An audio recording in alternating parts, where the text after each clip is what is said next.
Sa video na ito, pag-uusapan natin ang tila dahan-dahan na pagbagsak ngayon ni Gabin Kapinpin. Paano humantong sa ganito na ang kilalang komedyante sa Philippine vlogging ay tila itinakwil na ng kanyang mga followers? Isa si Gabin Kapinpin na mas kilala bilang Sir Gabin sa mga personalidad sa vlogging industry sa bansa. Ang kanyang simpleng paraan ng pagpapatawa at pagiging natural sa harap ng kamera ang naging dahilan kung bakit mabilis siyang minahal ng maraming netizens. Habang lumalaki ang kanyang pangalan sa social media, lumawak din ang kanyang impluwensya. Marami ang humanga sa kanyang pagsisikap at naniwalang isa siyang patunay na maaaring magtagumpay ang isang ordinaryong tao sa digital world. Hindi lang entertainment ang nakikita ng kanyang mga tagahanga, kundi inspirasyon din. Ngunit hindi naging madali ang lahat sa likod ng kamera.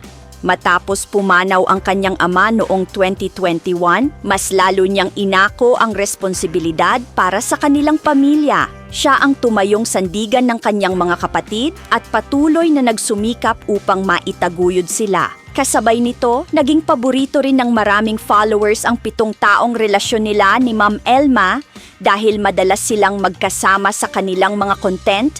Marami ang naniwalang matatag ang kanilang samahan. Ngunit pagsapit ng Hunyo 2026, nagsimulang magbago ang lahat. Nabahala ang kanyang mga taga-suporta nang lumabas ang balitang isinugod siya sa ospital dahil sa iniulat na matinding anxiety at depression. Ayon sa mga ibinahaging pahayag noon, matagal na niyang dinadala ang bigat ng responsibilidad bilang breadwinner at ang pressure na dulot ng kanyang trabaho bilang content creator. Maraming netizens ang nagpahayag ng suporta at hinikayat siyang unahin muna ang kanyang kalusugan. Subalit habang unti-unti siyang nagpapagaling, panibagong usapin ang umagaw sa atensyon ng publiko. Sa social media, nagsimulang kumalat ang iba't ibang aligasyon tungkol sa umano'y pakikipag-ugnayan niya sa ibang babae habang nasa ibang bansa. Kasabay nito ang paglabas ng mga screenshots at iba pang sinasabing ebidensya na mabilis na naging viral. Dahil dito, nahati ang opinyon ng publiko. May mga nanindigang huwag munang humusga hanggat walang buong katotohanan, ngunit mayroon ding agad na bumatikos sa kanya. Mariing itinanggi ni Sir Gabin ang mga paratang. Ipinaliwanag din ni Elma na ang babaeng inuugnay sa kanya ay isang kaibigan lamang.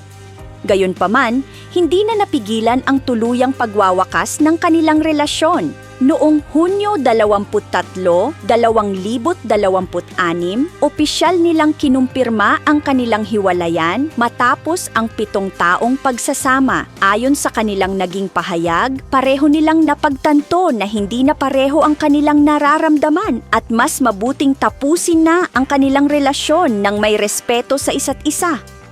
Dahil sa mga sunod-sunod na mga issue, kapansin-pansin ang pagbaba ng kanilang views. Di tulad noon na hamak na mas mataas dahil kada upload ay magtala ng milyon-milyong views. Sa huli, ang kwento ni Sir Gabin ay naging paalala kung gaano kabilis magbago ang takbo ng kasikatan sa social media. Sa isang iglap, maaaring umani ng papuri ang isang tao, ngunit maaari ring maging sentro ng matinding kritisismo. Hanggang ngayon, nananatiling magkakaiba ang pananaw ng publiko tungkol sa kanyang naging karanasan at marami ang naghihintay kung paano niya haharapin ang susunod na yugto ng kanyang buhay at karera.